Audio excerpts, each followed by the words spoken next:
இந்து கருணா கிட்ட சித்ரா இங்கே தான் எங்கேயும் இருக்க மாதிரி எனக்கு தோணுதுன்னு சொன்னோன்னா, அப்படியா அப்போனா நீ தேடி கண்டுபிடிச்சி கூட்டிகிட்டு வா, நான் வேறு எங்கன்னா போய் தேடி அவளை கண்டுபிடிச்சி கூட்டிகிட்டு வீட்டுக்கு போகிறேன் அப்படின்ற மாதிரி சொல்லிட்டு அவரு ஒரு பக்கம் கிளம்பி தேடி அலைஞ்சிட்ருக்காரு. இந்து அங்கே இங்கேன்னு தேடிட்டுருக்காங்க.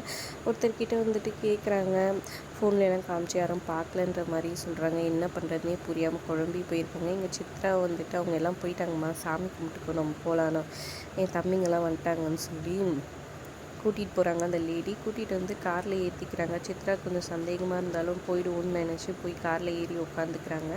அப்புறம் கார் எடுத்துக்கிட்டு போயிட்டே இருக்கிறாங்க அவங்க பாட்டுக்கு. இங்கே இந்து அங்கே இங்கேன்னு தேடிட்டு திரும்பவும் கோயில்கிட்ட வராங்க. கடவுளே எப்படியாவது வழிகாட்டுப்பா, என்ன பண்ணுறேன்னு தெரியலன்னு யோசிச்சுட்ருக்காங்க. அங்கே இருக்க பூக்கார லேடிக்கிட்ட இந்த பொண்ணை பார்த்துருக்கீங்களா, இங்கே வந்தாளா அப்படின்னு சொல்லி கேட்குறாங்க. ஆமாம்மா, இந்த பொண்ணு வந்துச்சு, இப்போ தான் ஒரு காரில் ஏறி போகுது, யாரோ ஒரு லேடி கூட்டிகிட்டு போனாங்க, 2-3 ஜென்ஸ் வந்தாங்கன்னு சொல்கிறாங்க.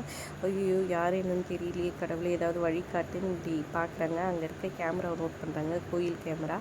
உடனே கோயில் ஆஃபீஸ்க்குள்ளே போயிட்டு இந்த மாதிரி சிசிடிவி ஃபுட்டேஜ் பார்க்கணுன்னு சொன்னாங்கன்னா, ப்ளீஸ், ஒரு பொண்ணோட வாழ்க்கை, அந்த பொண்ணு எங்கேயோ போயிட்டா, என்ன ஏதுன்னு தெரியல, வீட்டிலேருந்து கோச்சிக்கிட்டு வந்துட்டான்ற மாதிரி சொல்கிறாங்க. அப்புறம் சரின்னு ஓகேமான்ட்டு வீடியோ காமிக்கிறாரு. அந்த காரோட நம்பர் பிளேட் நோட் பண்ணிடுறாங்க. அது ஒரு ட்ராவல்ஸோட காருன்னு தெரிய வருது இந்துவுக்கு. உடனே அதை வீடியோவாக எடுத்துக்கிட்டு அந்த ட்ராவல்ஸ்க்கு கால் பண்ணுறாங்க. கால் பண்ணி இந்த மாதிரி இந்த கார் நம்பர் எங்கே போயிருக்கு, யார் எடுத்துகிட்டு போயிருக்கா, டீட்டெயில்ஸ் கொஞ்சம் சொல்லுங்கன்னு சொல்கிறாங்கம்மா. யார் ஃபோன் பண்ணலாம் சொல்ல முடியாதுமா அப்படின்னு சொல்கிறாங்க. இங்கே பாருங்கள், அப்படின்னா நான் அந்த காரில் இது பண்ணவங்க எங்கள் வீட்டு பொண்ணை கடத்தின்னு போயிட்டாங்க, நாங்கள் உடனே போலீஸோட வரேன் அப்படின்னு சொல்ல. இல்லைம்மா, நான் அந்த காரில் ஜிபிஆர்எஸ் இருக்குது, நான் அதை வச்சு ட்ராக் பண்ணி சொல்கிறேன் இருமான்னு சொல்லிட்டு ட்ராக் பண்ணிவிட்டு அந்த டீட்டெயில்ஸ் எல்லாமே எனக்கு அனுப்பிச்சிருக்கோமான்னு சொல்லி அனுப்பிச்சி விட்டுறாங்க. அப்புறம் இவங்க போயிட்டே இருக்கிறாங்க. அப்போ சித்ரா அந்த பக்கம் தானே ரயில்வே ஸ்டேஷன் போகணும், நீங்கள் ஏன் இந்த பக்கம் வரீங்க அப்படின்னு சொல்லி கேட்காம கொஞ்ச நேரம் அமைதியாக ஆள் மாற்றி விடுற வரைக்கும்னு சொல்கிறாங்க. சித்ரா அப்போ தான் புரிய வருது இவங்க தப்பான ஆளுங்கன்ட்டு. விடுங்க, நிறுத்துங்க, காரை நிறுத்துங்க, டிரைவர் நிறுத்துங்கன்னு சொல்லி இது பண்ணாங்க. அமைதியாருன்னு சொல்லிட்டு மயக்க கட்சி வச்சு அமைக்கிடுறாங்க. அப்படியே சித்ரா மயக்கம் போட்டு இது பண்ணிடுறாங்க.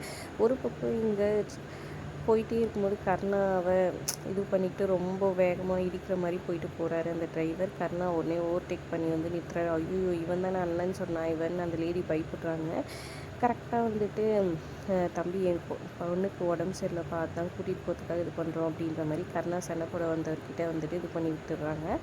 அப்படியே சித்ராவை மடியில் போட்டு மேலே துணி போட்டிருக்கனால அவருக்கு தெரியல. சரி, ஓகே கூட்டின்னு போங்கன்னு சொல்லிட்டு கர்ணா இது பண்ணி அமுச்சு விட்டுடுறாரு.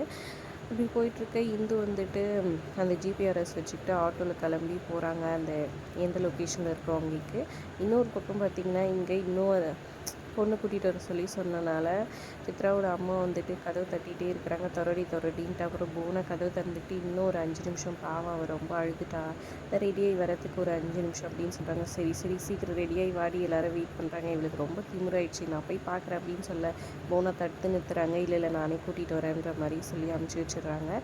ஒரு திரும்ப பார்க்கலாம் என்ன நடக்க போகுதுன்னு. வீடியோ பிடிச்சிருந்தா லைக் பண்ணிக்கோங்க. இங்கே ஒரு பக்கம் தீபா அவங்களோட ஹஸ்பண்டான கார்த்திக் கால் பண்ணி இந்த மாதிரி ஏன் ஹாஸ்பிட்டலுக்கு போகிறேன்னு சொன்னாலும் என்னாச்சு ஏதாச்சுன்னு கூட கேட்கலையே அப்படின்னு சொல்ல, எங்கள் வீட்டில் எங்கள் மாமா பொண்ணையே எனக்கு பார்த்துட்டாங்க, நான் அவள் தான் கல்யாணம் பண்ணிக்க போகிறேன், நம்ம ரிலேஷன்ஷிப் இதோடு முடிச்சிக்கலாம் அப்படின்னு அவர் சொன்னதை கேட்டோன்னா தீபா ஷாக் ஆகிடுறாங்க. அவங்க குழந்தைய வயிற்றில் வர தெரியும்லன்னு சொல்கிறாங்க. அதெல்லாம் எனக்கு தெரியாது, இதோடு நம்ம முடிச்சுக்கலாம் அப்படின்ற மாதிரி சொன்னோன்னா தீபா அப்படியே ஷாக் ஆகி போயிடறாங்க. அடுத்தது என்ன நடக்க போகுதுன்றதை பொறுத்திருந்து பார்க்கலாம். வீடியோ பிடிச்சிருந்தா லைக் பண்ணிக்கோங்க.